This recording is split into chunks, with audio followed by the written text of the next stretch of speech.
సనాతన ధర్మాన్ని కాపాడాలని ప్రేమ్ నారాయణ్ జీ అన్నారు.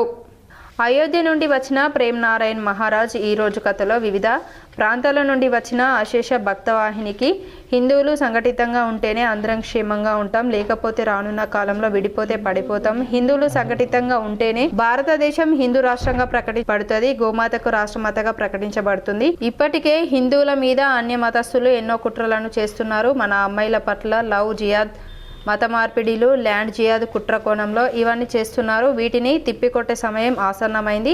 ప్రతి ఒక్కరూ మన సనాతన ధర్మం కోసం పాటుపడాలని ఈ కథలో చెప్పడం జరిగింది.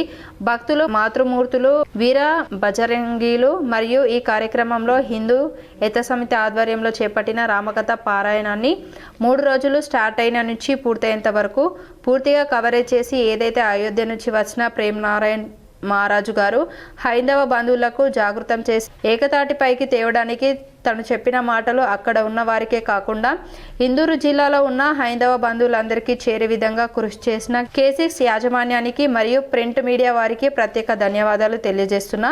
ఈ కార్యక్రమంలో రామ్ స్వరూప్ దాలియా, వల్లభ్ సర్దాజీ, అనిల్ కదం, హిందూ వాహిని జిల్లా సంయోజక్, VHP జిల్లా అధ్యక్షులు దినేష్ ఠాకూర్, జి దినేష్ తోమర్, జి పవన్ కుమార్, ముందుడా, దాత్రిక రమేష్, రాంప్రసాద్ చటర్జీ, అనిల్ గైమా, विजय व्यास पलवुरु पाल्गोन्नारु।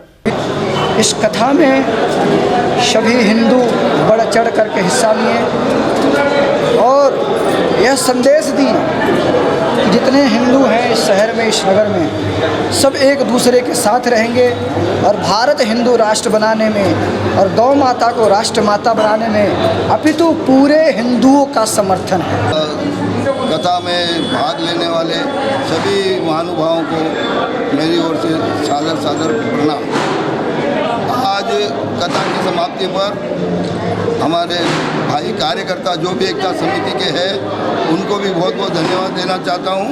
उन्होंने 3 दिन कथा हो गए, लेकिन उससे पहले से ही 8 दिन पहले से उन्होंने जो तैयारी की है